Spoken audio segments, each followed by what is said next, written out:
अस्सलाम वालेकुम students, welcome back to another video. आज हम एक्सरसाइज 4.4 का क्वेश्चन नंबर 3 देखेंगे और ऑनवर्ड्स यहाँ पे 6 तक क्वेश्चंस को इसी लेक्चर में हम जो है वो सॉल्व करेंगे। मुश्किल लेक्चर नहीं है ये इंशाल्लाह आपके लिए।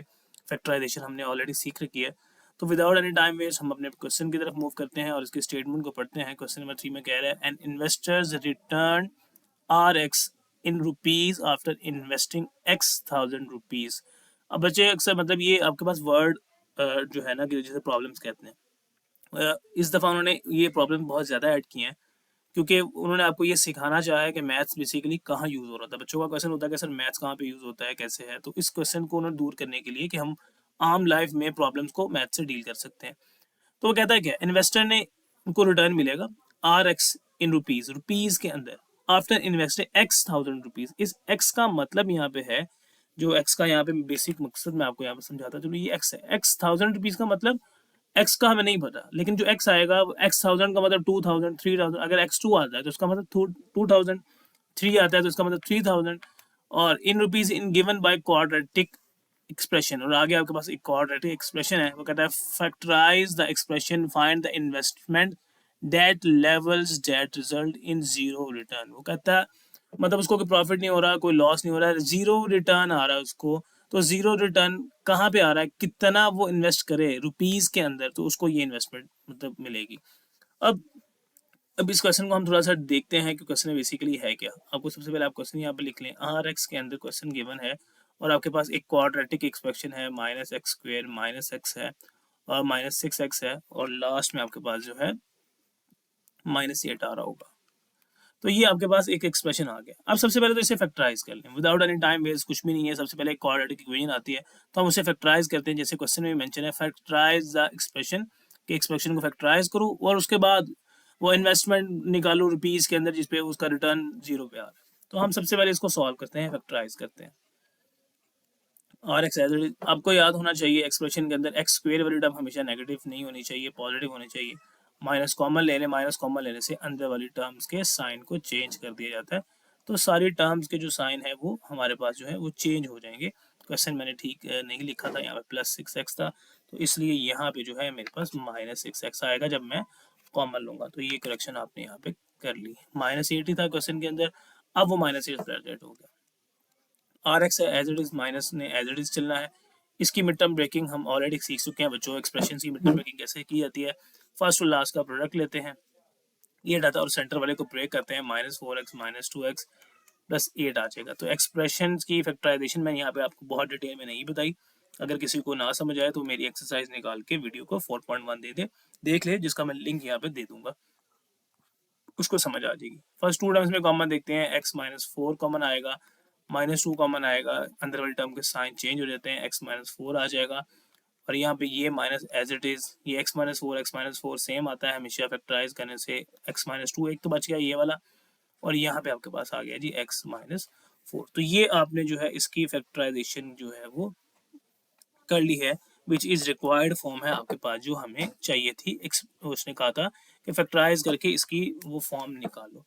अब अगली इंपॉर्टेंट बात जो है यहाँ पे मैं यहाँ पे लिख देता हूँ, फॉर इन्वेस्टमेंट। राइटिंग थोड़ी सी खराब हो रही है, आप उसको मैनेज कर लीजिएगा।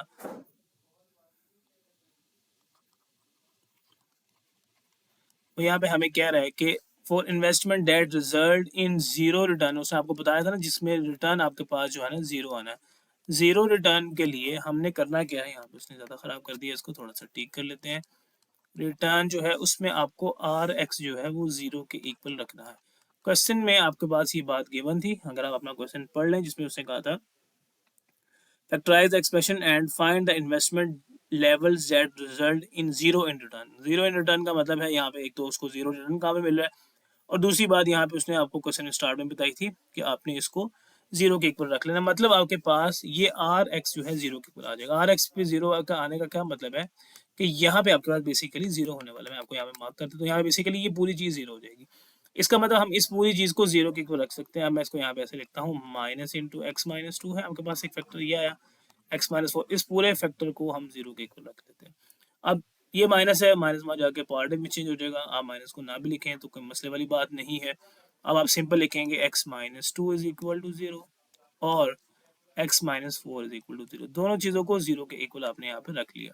x की वैल्यू निकालनी, यहाँ पे x is equal to positive 2 आ जाएगा, यहाँ पे आपके पास x is equal to positive 4 आ जाएगा। तो आपको x की दो वैल्यूज मिली हैं, और इन x की दो वैल्यूज का बेसिकली मतलब क्या है? मतलब वही है जो आपको क्वेश्चन में उसने पूछा था कि कौन सी जगह पे आपको उसका रिटर्न जो है 0 मिल रहा है, कितने था, x रुपीज़ था। अगर आप क्वेश्चन में अगर आप दोबारा ध्यान से देख लेंगे, क्वेश्चन आप लोगों के पास मैंने स्टार्ट में आपको दिखा रखा है, तो उसमें उसने कहा था रुपीज फाइंड आउट करें investing x thousand rupees, x thousand rupees, x thousand था, x थाउजेंड का मतलब x की वैल्यू मतलब 2000, ठीक है। और इसी तरह हमारे पास यहाँ पे 4000, इसका मतलब 2000 पे और 4000 पे जो उसकी इन्वेस्टमेंट है वो 0 रिटर्न हमें मिल रहा है। तो आपके पास आप यहाँ पे लिख लेते हैं इन्वेस्टमेंट,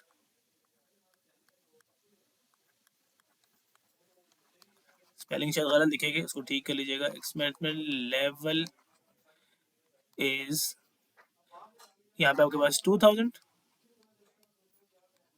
एक तो 2000 एंड उसके बाद आपके पास क्या आया, एक आपके पास आया 4000।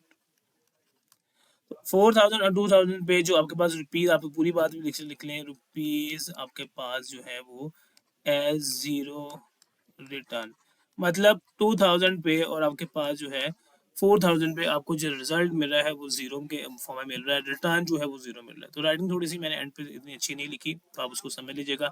असल मकसद जो हमारा क्वेश्चन सॉल्व करना था वो आपको जल्दी से इसको थोड़ा सा दोबारा ब्रीफली बता देता हूँ कि क्वेश्चन में हमसे डिमांड क्या की गई और हमने क्वेश्चन को किस तरह से सॉल्व किया। ये आपके पास क्वेश्चन था जिसमें आपको कहता है कि आर एक्स जो है उसने एक रिटर्न उसको चाहिए, उसमें हमें एक क्वाड्रेटिक इक्वेशन की फॉर्म में एक्सप्रेशन दिया था। मैंने उसको क्वाड्रेटिक फॉर्म को फैक्टराइज किया जो कि उसने क्वेश्चन में आपसे डिमांड की थी, फैक्टराइज इस तरह से किया, मिड टर्म ब्रेकिंग की, then for investment that result in zero, जो आपको रिटर्न में जीरो दी दे रही है, आर एक्स को जीरो रखना पड़ेगा। तो ये आर एक्स को जीरो मतलब आपने रखना है, यहाँ पे आपने आर एक्स को जीरो ही लिख लेना है, आप आर एक्स को आर एक्स ही लिखना है। अगले स्टेप में आपने जो है आर एक्स को जीरो के इक्वल रख लिया। जब आपने आर एक्स को जीरो के इक्वल रखा तो इस पूरे बात की जगह जीरो आ जाएगा, तो zero is equal to this लिख लें, या this is equal to zero symmetric property. यहाँ से आपने जस्ट एक्स की दो वैल्यूज निकालनी, क्योंकि आपने क्वेश्चन में उसने पूछा था एक्स थाउजेंड रुपीज जो है उनके ऊपर आप वैल्यूज निकालें, तो एक्स थाउजेंड का मतलब 2000 एंड 4000। तो ये था हमारा क्वेश्चन। उम्मीद करता हूँ कि आपको बात समझ आ जाएगी। हम अपने अगले क्वेश्चन की तरफ मूव करते हैं। So we are moving on to another question, जो कि क्वेश्चन नंबर आपके पास 4 है, काइंड ऑफ सेम क्वेश्चन है। वो कहता है companies profit P x in rupees after selling x units of product in modelled by cubic expression. वो अब कह रहा है कि कंपनी है उसका जो प्रॉफिट है वो पी एक्स की फॉर्म में था, in rupees selling x unit. वो कहता है उसने एक्स यूनिट सेल की है। एक्स यूनिट का मतलब हमें नहीं पता कि वो एक्स यूनिट क्या है, एक्स एक अननोन वैल्यू है और हमें वो निकालनी है। मतलब आपने 5 यूनिट सेल किया है, लेट्स सपोज आपने एक्स किसी चीज़ की क्वांटिटी है कि आपने कितनी क्वांटिटी में वो चीज़ सेल की है, कि आपके पास उसका प्रॉफिट जो है वो बाद में एंड पे वो कह रहा है where the profit is zero, उसका प्रॉफिट एंड पे जीरो आ रहा है। और यहाँ पे एक उसने क्वेश्चन में एक चीज़ और मेंशन कर रखी है, find the break even point. अभी ब्रेक इवन पॉइंट का मतलब होता है, हम स्टैट्स में पढ़ते हैं, ब्रेक इवन पॉइंट को वो पॉइंट कहते हैं कि जहाँ पे आपका प्रॉफिट और आपका लॉस जो है वो बैलेंस होता है, मतलब ना आपको प्रॉफिट हो रहा होता है ना आपको लॉस हो रहा होता है। तो बेसिकली हमें इसको फैक्टराइज करना है, इसको फैक्टराइज करेंगे, वहां से हमें x की वैल्यू मिल जाएगी, और वो x की वैल्यू को हम कहेंगे कि वो x की वो वैल्यू है जहाँ पे उसका जो प्रॉफिट और लॉस है ना वो ब्रेक इवन पॉइंट पे है, मतलब उसका कोई प्रॉफिट एंड लॉस जो है वो नहीं हो रहा। क्वेश्चन को स्टार्ट करते हैं। कुछ बातें मैंने ऑलरेडी आप लोगों के लिए मेंशन कर रखी हैं ताकि आप लोगों का टाइम बच जाए और हम क्वेश्चन को जल्दी से सॉल्व कर पाए। तो ये क्वेश्चन है आप लोगों के सामने मेंशन है, 4 को सॉल्व करने लगा हूँ, पी ऑफ एक्स आपके पास है। अब असल टास्क इसको फैक्टराइज करना ही है। अब इसको फैक्टराइज कैसे किया जाता है, सबसे पहले हम कॉमन देखते हैं, सारी टर्म्स में से कुछ कॉमन नहीं आ रहा, दो टर्म्स में से कॉमन देखते हैं, दो टर्म्स में से कॉमन देखते हैं, वो भी आपके पास बात नहीं बन रही। तो यहाँ भी याद रखें, जब भी इस तरह की बात आपको नजर आ जाए, चार टर्म्स हैं, ठीक है, और उनको जब हम उनको फैक्टराइज करते हैं तो हम उनको इस तरह से फैक्टराइज करते हैं। मैं इस फॉर्मूले को यहाँ पे ओपन कर देता हूँ। ये क्वेश्चन भी मैंने प्रीवियस आपके पास एक एक्सरसाइज में कर रखा है, आई गेस एक्सरसाइज 4.2 थी, यस, जिसमें मैंने इस सारी डिटेल से इसको सॉल्व कर रखा है। लिंक दे दूंगा, आप देख लीजिएगा। बेसिकली ये एक फॉर्मूला है A minus B whole cube का, A cube minus B cube minus three B A B into A minus B. इस फॉर्मूले को ओपन किया जाता है, माइनस थ्री ए बी को से मल्टीप्लाई करेंगे आता है minus three A square B, और लास्ट में करें तो आपके पास आता है plus three A as it is और बी स्क्वेयर। इसको अरेंज करके कभी कभार ऐसे लिखा जाता है, A cube minus three A square B plus three A B square, और उसके बाद लास्ट में आपके पास लिखा जा सकता है जी माइनस बी तो ये आपके पास कुछ इस तरह की बात जो है यहाँ पे हमें नजर आएगी। फर्स्ट वाले बात में देखेंगे तो आपके पास फर्स्ट टर्म का क्यूब है, मैंने लिख लिया फर्स्ट टर्म क्यूब। लास्ट में एक और टर्म का, 2 टर्म्स का क्यूब होना चाहिए, और लास्ट में ये 5 का क्यूब दिया गया। सेंटर में आपके पास माइनस आएगा 3 फॉर्मूले का, ये वाला 3। ए स्क्वेयर, ए का मतलब ये फर्स्ट वाली टर्म का स्क्वेयर, मतलब एक्स का स्क्वेयर।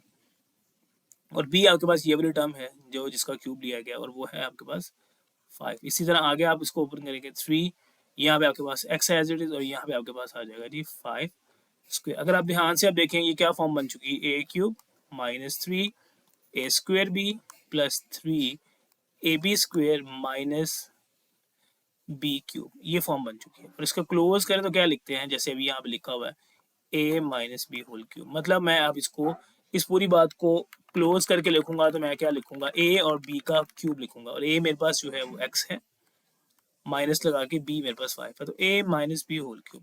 ये इसकी फैक्टराइजेशन थी जो आपको यहाँ पे समझ आ जानी चाहिए। जब तक फैक्टराइजेशन समझ नहीं आएगी आगे जाना आप लोगों के लिए मुश्किल हो जाएगा। अभी फैक्टराइज कर लिया, अगली बात आपके पास जो है उसने कहा हुआ है for break even point P of x equal to 0। P of x basically है क्या था, प्रॉफिट था कंपनी का, ठीक है, और पी ऑफ एक्स 0 है। तो ब्रेक इवन पॉइंट होता ही वो है जहाँ पे प्रॉफिट और लॉस जो है 0 होता है। इसलिए मैं यहाँ पे पी ऑफ एक्स को 0 पुट कर रहा हूँ। पी ऑफ एक्स को 0 पुट करने का क्या मतलब है, पी ऑफ एक्स की मतलब 0, यहाँ इसकी जगह डायरेक्ट मैं जो है 0 लिख लूंगा। 0 is equal to x minus 5 whole cube. 0 यहाँ पे क्यों आया, क्योंकि पी ऑफ एक्स 0 है। और पी ऑफ एक्स 0 क्यों है, पी ऑफ एक्स को 0 क्यों रखा गया, ब्रेक इवन पॉइंट के लिए। सिंपल सी बात है। अब आप इसको ऐसे भी लिख सकते हैं, x minus 5 whole cube is equal to 0, 0 को लेफ्ट साइड पे लिखा जाएगा। अब आपके पास बात सिंपल है। प्रॉब्लम क्या है कि x माइनस 5 होल क्यूब आ रहा है, तो मुझे इस क्यूब को खत्म करना है। क्यूब को खत्म करने के लिए याद रखें हम क्यूब रूट ले लेते हैं, और क्यूब रूट का मतलब यहाँ पे होता है कि होल में 1/3 पावर में 1/3 ले लिया जाता है, और 0 के पावर भी 1/3 ले लिया जाता है। ये 3 और ये 3 आपके पास कैंसिल होगा, x माइनस 5 इक्वल में 0, और यहाँ पे x is equal to positive 5। तो आपको x की वैल्यू निकालनी थी, और x की वैल्यू आपके पास निकल गई है। लास्ट में आप ये ऐड कर लेते हैं बस, x is equal to 0 is break even point where profit is 0। ये बात मैंने बोल दिया, आप लोग नोट कर लीजिएगा, मुझे लिखने की जरूरत ऐसा नहीं है। 5 बेसिकली वो पॉइंट है, 5 उसने यूनिट जो है बेसिकली बताया गया था। मैं आपको ऊपर करके दिखा देता हूँ दोबारा से, क्वेश्चन को आप देख सकते हैं। क्वेश्चन में आपसे क्या पूछा गया था कि एक्स आपको जो है वो कितने, उसमें वो कितना प्रोड्यूस करे, क्या मॉडल, क्या वो कह लें कि वो प्रोडक्ट की जितनी प्रोडक्ट्स वो करेगा उस ब्रेक इवन पॉइंट के लिए, कि जहाँ पे प्रॉफिट भी 0 है, वहाँ पे जो लॉस भी उसका 0 है, वो 5 है। मतलब 5 प्रोडक्ट वो बना रहा है, और उस 5 प्रोडक्ट पे ब्रेक इवन पॉइंट के लिए उसका प्रॉफिट जो है वो 0 हमारे पास मिल रहा है। तो ये बात यहाँ पे समझ आ जाएगी। पहले फैक्टराइज करना पड़ता है, फैक्टराइजेशन करने के बाद for break even point P of x को आप 0 रख लेते हो, मतलब आप अपने रिमाइंडर को 0 के इक्वल रख के सॉल्व कर लेते हो, और वहां से वो एक्स की वैल्यू फाइंड आउट कर लेते हो जो क्वेश्चन में डिमांड की गई है। समझ रहे ना जी। तो हम अपने नेक्स्ट क्वेश्चन की तरफ मूव कर रहे हैं। क्वेश्चन नंबर 5 है, the potential energy Vx in electric field varies as cubic functions of distance x given by this determine whether the potential energy is 0। वो कहता है आपके पास एक एक्सप्रेशन दिया गया है, Vx जो है बेसिकली आपके पास पोटेंशियल एनर्जी को डिनोट कर रहा है, और वो जो चेंज है उसका, वो फ्लक्टिंग वेरी कर रही है, चेंजिंग आ रहा है, वो एक क्यूबिक पॉलिनोमियल के अंदर चीज दी गई है। तो सबसे पहले आपको उसका फाइंड आउट करना है, एक्स की वैल्यू निकालनी। बेसिकली हमें एक्स ही निकालना होता है ऑलमोस्ट हर क्वेश्चन में। प्रीवियस क्वेश्चन भी हम यही कर रहे हैं, cube function of distance x given by. तो वो डिस्टेंस निकालना है जहाँ पे पोटेंशियल एनर्जी 0 होगी, और वो निकलेगा कैसे, उसको फैक्टराइज करना पड़ेगा। फैक्टराइजेशन के लिए अब आपके पास देखेंगे, फैक्टराइजेशन का सिंपल रूल है कि सबसे पहले आप कॉमन ले लें। मुझे यहाँ पे 2x कॉमन नजर आ रहा है, मैं यहाँ पे 2x कॉमन ले लेता हूँ। कॉमन लेने के बाद यहाँ पे एक्स स्क्वायर बचेगा, यहाँ पे -3x आएगा, और यहाँ पे आपके पास सिंपल 2 आ जाएगा। अब यहाँ पे तो 2x आ गया। अंदर जो आपके पास है ये एक क्वाड्रेटिक इक्वेशन है, और इसको भी आप फैक्टराइज करेंगे। किस तरह से करेंगे डिटेल में हमने फैक्टराइजेशन सीख रखी है। यहाँ पे आपके पास इसको इससे मल्टीप्लाई करें तो 1 ही आता है, तो इसको मैं इस तरह से ब्रेक करूंगा, -2x इंटू -x+2। इन दोनों को माइनस करें तो 3 आता है, मल्टीप्लाई करें तो 2 आता है। तो ये हमारे पास फैक्टराइजेशन है। फर्स्ट 2 टर्म्स में कॉमन देखते हैं, देन नेक्स्ट 2 टर्म्स में कॉमन देखते हैं। यहाँ पे हमारे पास जो है वो 2x है, यहाँ पे हम 2x कर लेते हैं, और देन आगे चलते हैं। ये मेरे पास 2x है। फर्दर आप इन 2 टर्म्स में कॉमन देखेंगे। फर्स्ट 2 टर्म्स में x कॉमन है, यहाँ पे x बचेगा, यहाँ पे -2 आ जाएगा। कुछ भी कॉमन ना हो तो 1 कॉमन ले लेते हैं, और अंदर वाली टर्म का साइन चेंज करेंगे। ये टर्म और ये टर्म हमेशा सेम बनेगी। तो ये 2x आ रहा है मेरे पास, आगे मेरे पास x -1 बच रहा है, और एक मेरे पास x माइनस 2 बच रहा है, और ये थी मेरे पास bx। अब यहाँ पे बात क्या है कि मैंने इसको फैक्टराइज तो कर लिया। अब उसने यहाँ पे आपको कहा गया है फॉर जीरो पोटेंशियल एनर्जी या potential for zero potential energy, ये आपको बात यहाँ पे मेंशन की गई है, आप क्वेश्चन में देख सकते हैं। उसने आपको बोला है कि जीरो पोटेंशियल एनर्जी का क्या मतलब है, कि यहाँ पे देख लें। जीरो पोटेंशियल एनर्जी का मतलब है कि आपने उसको जीरो के इक्वल रखना है, किसको, अपनी पोटेंशियल एनर्जी को, मतलब v ऑफ x को।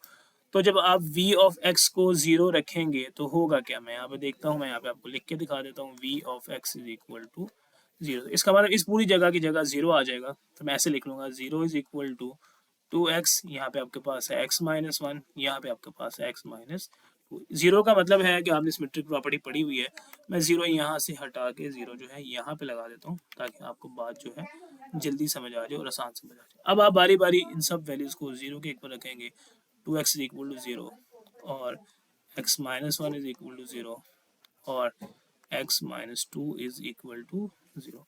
सारी वैल्यूज को हमने जीरो के इक्वल रख लिया, बिकॉज हमें वो x चाहिए, वो डिस्टेंस चाहिए जहाँ पे पोटेंशियल एनर्जी जीरो होगी। यहाँ से आपके पास 0/2, यहाँ पे आपके पास x is equal to zero ही आ जाएगा, तो x is equal to zero आ गया। इसी तरह यहाँ पे अगर आप देखेंगे x इज इक्वल टू -1 है, वहाँ पे जाके 0+1, x is equal to simple 1 आ गया। इसी तरह यहाँ पे अगर आप देखेंगे x is equal to zero, यहाँ पे +2, x is equal to simple 2। तो ये वो पॉइंट्स हैं, डिस्टेंस हैं, जहाँ पे आपके पास जो है पोटेंशियल एनर्जी जो है वो जीरो हो सकती है। एंड पे अगर आप लिखना चाहें तो लिख लें, अदरवाइज आप वैसे ही समझ लें। अदरवाइज मैं यहाँ पे आपको लिख भी देता हूँ। So potential energy is zero at, कौन से पॉइंट पे जीरो होगी potential energy, x is equal to zero पे, और x इज इक्वल टू 1 पे, और x इज इक्वल टू 2 पे। तो ये वो पॉइंट्स हैं जहाँ पे हमारी पोटेंशियल एनर्जी जो है वो जीरो होगी। बात आसान सी है, बात सिंपल सी है, जिस फैक्टराइजेशन ही करनी है, और उसके बाद अगली बात आपको वी एफ एक्स जीरो रख के बात समझ आ जाती है। तो उम्मीद करता हूँ बात समझ आ जाएगी। हम इस एक्सरसाइज के लास्ट क्वेश्चन की तरफ मूव करते हैं। Moving on to last question, वो कहता है in structural engineering the deflection y of x of beam is given by, वो कह रहा है कोई बीम है वो डिफ्लेक्ट हो रही है और उसकी इक्वेशन गिवन है। Equation gives the vertical deflection at any point x along the beam, find the point of zero deflection। तो जीरो डिफ्लेक्शन का मतलब यही है कि हमें जो है उसको जीरो के इक्वल पुट करना है। जीरो के इक्वल पुट करने से पहले हम अपनी मिड टर्म ब्रेक कर लेते हैं, और उसके बाद हम जीरो के इक्वल पुट कर लेते हैं। यहाँ आप बेशक पहले जीरो के इक्वल पुट कर लें, बाद में सॉल्व कर लें, कोई मसले वाली बात जो है उसके अंदर आपके पास नहीं होती है, बात आपके पास एक ही है। तो ये मेरे पास y ऑफ x आपके पास गिवन है डिफ्लेक्शन की फॉर्म में, मुझे इसकी मिड टर्म ब्रेकिंग करनी है। मिड टर्म ब्रेकिंग के लिए बहुत सारे तरीके हैं। सबसे पहले आप कॉमन ले लिया करें, कॉमन लेने के बाद आपके पास एक्स स्क्वेयर यहाँ पे बचेगा, यहाँ पे 4x आएगा, और यहाँ पे सिंपल 3 आएगा। अब आपने इसकी मिड टर्म ब्रेकिंग करनी है। मिड टर्म ब्रेकिंग हम ऑलरेडी बहुत दफ़ा सीख चुके हैं। -3x -x यहाँ पे +3, -3 -x करने से -4 आता है, मल्टीप्लाई करने से 3 आता है।